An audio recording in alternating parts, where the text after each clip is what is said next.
Let me welcome all of you, not only here in Washington, but also at embassies around the world. We have a number of missions that are hosting viewing parties in conjunction with this event today, and we are delighted to not only have your physical presence for those of you who are here at the Harry S. Truman Building, but also the virtual presence of our colleagues in a number of different countries all over the globe. We are very fortunate to have with us on the stage a number of outstanding leaders and outstanding activists who feature very prominently in this movie. It is a great film, and at risk of possibly giving away a secret of the plot, it is a very, very powerful demonstration of the importance of civil society. And the role of civil society has, of course, been at the heart of much of the work that we've done at the State Department over the last several years. I'd like to start, if I can, with a brief introduction of our panelists, and in many cases they need no introduction. But Roberto Patiño is a youth movement leader from Venezuela. As you'll see in the film, the work that he has done there is truly inspiring, encouraging young people in particular to come out and register to vote with the hope of bringing greater democracy and progress to that country. We then have Larry Diamond, who is the director of Stanford Center for Democracy, Development, and the Rule of Law. Larry has about 700 titles, but the only thing you really need to know under the about tyranny Larry, of a dragon or at least who the only lived on thing the that I map. have ever really needed to know about Larry, is that wherever I go in the world, whenever I meet a truly impressive civil society leader, somebody who just blows me away, there is about an 80% probability that they were a student of Larry's at some point along the way. We then have Ezra Abdel Fattah, who is the leader of the Egyptian Democracy Academy and who features very prominently in the film as one of the activists behind the changes that have occurred in Egypt over the last few years that have really recontoured the entire political landscape of a region. And then last but certainly not least, Ben Moses, who is the writer, director, and producer of A Whisper to a Roar, and brings a very distinguished background in broadcast journalism to this effort.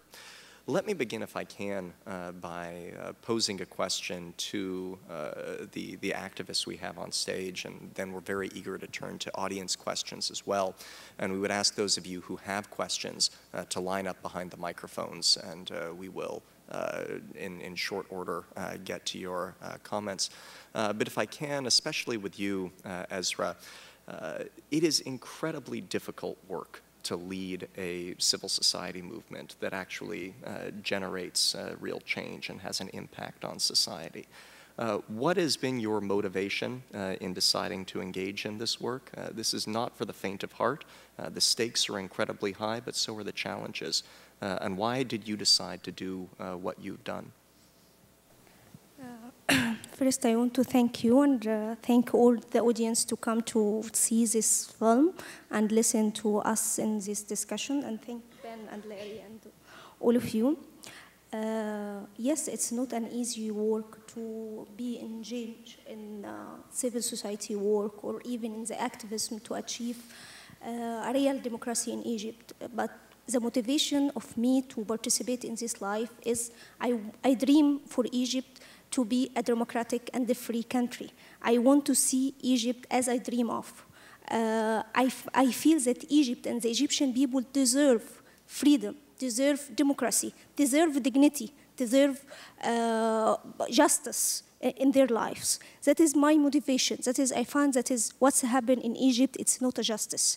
Egyptians need more to be a leader. Egypt is a leader country in the country, but the people who controlling this country, they working in this country just for their beliefs, just for their sakes, just for their interests. So I found that it's important to have a time of a change. The time of a change is started for me in the activism from 2004, from the starting of Kifaya movement or Enough movement, and it's followed for many things. We can see that in this film, that is 6 April strike. It's the reason of my arrested about 18 days, and it is the first thing which motivated me to complete. That is, I cannot say that is I can pay for my freedom. I can pay for the freedom of this country to be in jail for 18 days. So I think, yeah, this work is not an easy one, but Egypt deserves to work and engage in this. Also, I want to mention that the revolution, because I think that is all the audience wanted to know, is there is a revolution still in Egypt or what? What has done now in Egypt? I believe in my thought that the revolution never go backwards, but maybe it's a very long process. Maybe it's a very long road to achieve what we demand. And now I think in Egypt we try to make a new phase of revolution. We try to return our revolution back. We try to reform the way of revolution. Now the people in the street come back again to say that is no, there is not our demands in the ground. We just elect a new president, but this president cannot achieve the demands of revolution. The bread, the freedom, the social justice, and the dignity. We cannot feel this from after 2 years from the revolution. So we now try to send again the message. The new leaders cannot understand the message of revolution.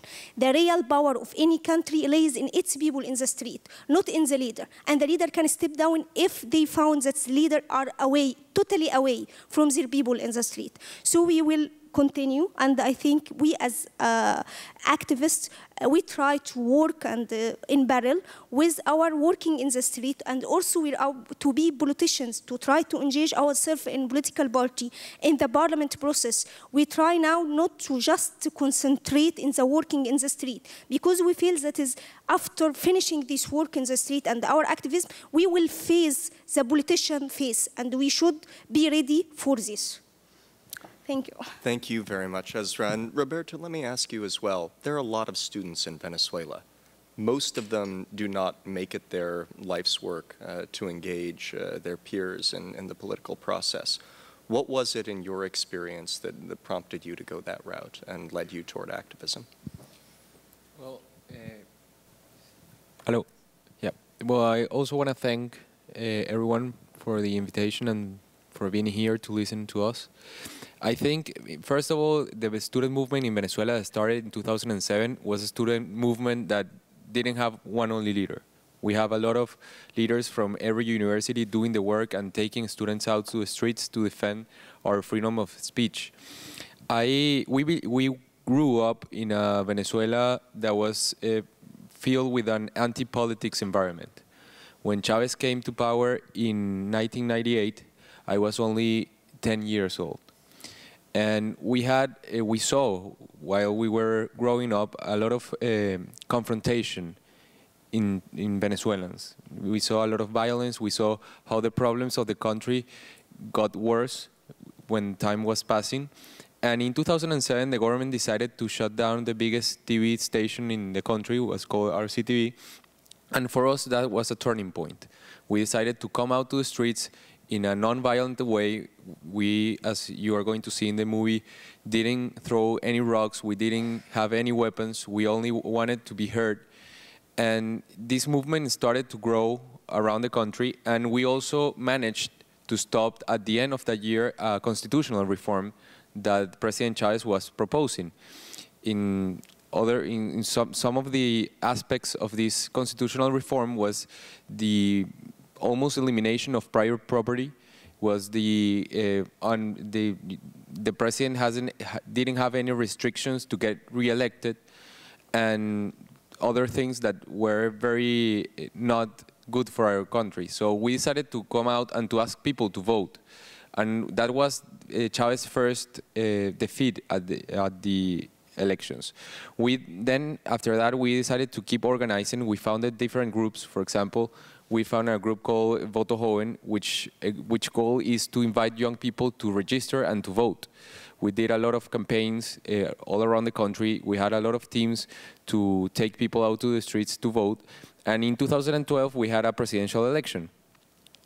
I was part of this presidential election, and we were running against a candidate, Chavez, who had all the resources from the oil state, that had was a very unequal election, because what we believe that we have in Venezuela is an autocracy that's dressed itself as a democracy. So we have a lot of elections, but it's very difficult for people in Venezuela to vote differently than to vote for the government. And I say this because of several reasons. In first place is the amount of resources that they have. In second place, they don't have any restrictions to go to put television advertisement or even to broadcast all the media when the president wants in the middle of the campaign to show to the people the things that he's doing. We have also a lot of violence. We have groups, armed groups in the streets of Caracas that are always harassing people that think differently. And I think that the most important thing is that they also use and they disrespect the poorest people in Venezuela by, like, they take the people's needs and they offer solutions, but they ask in return for political favors. Can I ask, just building on that, and these are great, I think, illustrations of the importance of activism and what leads people toward work in civil society. Larry, you have worked with leaders in civil society in dozens of countries all over the world. You've seen some fail and you've seen some succeed. What, in your opinion, makes for a great democracy activist, and what are the qualities that determine whether a movement for democratic change makes the transition from a whisper to a roar? What are the key catalysts for progress? Well, I think you've seen some of the qualities on display in the last few minutes. I'd say you begin with conviction, democratic conviction. A politician may, in the end, kind of flip over and embrace the transition to democracy because he or she calculates they can play the game and succeed that way. But you can't push democracy through as a civil society activist without having the burning conviction about and commitment to freedom, dignity, social justice, the things that Esra was talking about, the things that Roberto has also been fighting in the streets for and been talking about in terms of their violations under Chavez. Without deep conviction, then you have to have the courage of your convictions in terms of a willingness to organize and mobilize in what each of these two remarkable young people have experienced, potentially dangerous circumstances. Esra's been to jail.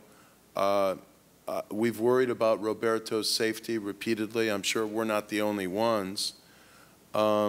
Students have been killed in Venezuela for standing up for democracy and free and fair elections. And then, Tamika, part of this may be just willingness to take a stand and be a dissident like Sakharov or Havel or Liu Xiaobo or Chen Guangcheng. But if you're going to be a civil society activist, you've got to know how to be active effectively, and that means collaboratively. So to work as a team, to mobilize, to communicate, and in this era, and these two individuals know this and have proven this with intimate and powerful creativity, how to use the modern tools of information and communication technology, the social media and so on, to inspire, organize, lead collaboratively, you know, your fellow young people and others, and put together a effective and creative and sustainable, because they've really had to sustain it over a long period of time, mass movement. I'll just say finally to Micah that sustainability is very important. You've really got to have both the strategic sense analytically and the kind of determination in your gut that this may be a very long process. It's not uncommon. We've seen this in Egypt. We've seen it in Venezuela. God knows we see it in the film in the case of Zimbabwe, that, you know, you may have a struggle over a long period of years until you finally get a breakthrough. And if you give up midway, you lose everything. Let me ask you, Ben, you've made movies. Larry has devoted his life to this work, so it's not surprising to see him at this table. You've made movies on a lot of different subjects. You've covered a lot of different subjects. Why turn to civil society, and what's the interest, and why does this theme, do you think, resonate in the United States? Obviously, we're a country that in many ways has been shaped by civil society, but what's its relevance today? Well, I think you've seen the reason right here, but more broadly, I didn't know a lot about how all this works. I avoided the concept of politics and public policy and all of this for most of my life. And then I met Larry and read his book, The Spirit of Democracy, and met some of the people like Roberto and Ezra who are standing in front of tanks, if you will. And I really wondered how a dictator becomes a dictator and why, and also why do people stand up and risk everything to change that. And that's why I got involved in this project, because I felt like Larry was incredibly knowledgeable about this and his colleagues, and I wanted to know why. And I wanted to know, and once I got into the subject, I wanted to tell everybody that, wait, we have to pay attention. We can't just sit back and let government run itself. We have to be involved. We have to be out there, paying attention to what's going on. Power corrupts, and when power corrupts too much, people get hurt, and we have to make sure that that doesn't happen, or we reverse it if we can, or prevent it. And that was my drive for making this film, was to communicate that fact to everyone I possibly could. Let me ask our members of the audience now if there are questions from the audience. If not, we have plenty of other things that we can talk about, but if there are, we certainly don't want to pass you by. Please, if you wouldn't mind just going to the microphone so that our colleagues who are watching over broadcast can hear you. Hi, my name is Tina Huang. I cover human rights issues in Colombia and Venezuela. My question is to Roberto. As we're watching the events in Venezuela very closely, one of the counter narratives that we hear is that the human rights situation in Venezuela is not nearly as bad as the Middle East. It's very different. And when we interact with human rights activists and the broader civil society, there's also that sense that there's the electoral work. We're asking for free and fair elections, but then the actual, like the traditional human rights that we talk about, freedom of expression, freedom of assembly, freedom of religion, those aspects are not part of that work. And so I don't know, in the Joven movement and in your work as you continue into the future, how do you mobilize youth to incorporate the spirit of the range of human rights into your work, and whether you have heard that narrative, and how do you explain that to your colleagues? Yeah. One of the things that I think it's more important about human rights is the right to live. In Venezuela, we have more than 100,000 young people that have been assassinated in the streets because of violence. This week, we had a crisis in a jail where more than 200 people that were in the jail were killed too. So we see a lot of violations to human rights in Venezuela, and that's the prior motivation that drives students and drives young people to get involved into politics. We want a country of prosperity. We want a country of human rights. We want a country of freedom of speech. I have said this before. In Venezuela, you can say whatever you want. The problem is the consequences after you say it. So, and we have seen them before in a lot of cases. And maybe in the movie you will see some of the things that has happened. And Larry talked about one. There was the assassination of students that were demonstrating in the streets, and they were killed. So I do believe that we have a difficult situation in terms of human rights in Venezuela. Regarding what I think it's the most important one, that it's the right to live. And I do think that those aspects and those problems that we have are the main drivers of our actions. In case anyone misunderstood that, the right to live, not the right to depart, okay? Leave is salir. I just wanted to say that during the making of this film, we were struck by many of the parallels across the countries. And I know that over the years there was a joke during the Mubarak era. There's freedom of speech in Egypt. There's just not freedom after speech. How do you say it in Arabic? in Arabic. Yeah. عندنا في مصر في حرية التعبير ولكن ما فيش حرية بعد التعبير. Well, these are, again, extraordinary stories, and we are really looking forward to seeing the film today, which is a remarkable work of filmmaking and really just an exceptional documentary. I was struck as we were talking by something that the great student of American democracy, Alexis de Tocqueville, once said. And he remarked that in democratic societies, the knowledge of how to combine, how to bring people together, is the mother of all forms of knowledge, and on its progress depends that of all the others. And I think that what we will see today is the story of how to bring people together, and it's an extraordinarily powerful phenomenon, and one that I think is relevant in every country in the world today. Before we get to the film, I wanted to quickly read a note from Secretary Clinton, who is very sorry that she couldn't be with us here today, but is very excited about this movie. And she sent her greetings to all of you and said that I want to send my congratulations on the success of your film, A Whisper to a Roar. Over the last several years, we have watched in awe and admiration as civil society activists in dozens of countries have risked their lives in pursuit of democracy. Much of their work is anonymous, and their stories are often lost in the rush of history, yet their efforts provide millions with the opportunity to realize their God-given potential. A Whisper to a Roar gives voice to those whose courage is a catalyst for progress in countries around the world. The film not only provides a riveting documentary, but also offers inspiration to people everywhere who seek to make governments more accountable to the citizens they serve. The stories in A Whisper to a Roar demonstrate that democracy is a product of tremendous sacrifice and that we all share in the responsibility to secure its promise for future generations. I'm delighted that the State Department has the opportunity to host a screening of A Whisper to a Roar, and that you and activists profiled in the movie will participate. The United States is committed to supporting democracy and civil society in our foreign policy, and your film provides a powerful reminder of the principles that should define our diplomacy. On that note, I hope that all of us will pay very close attention to the screening that is about to take place.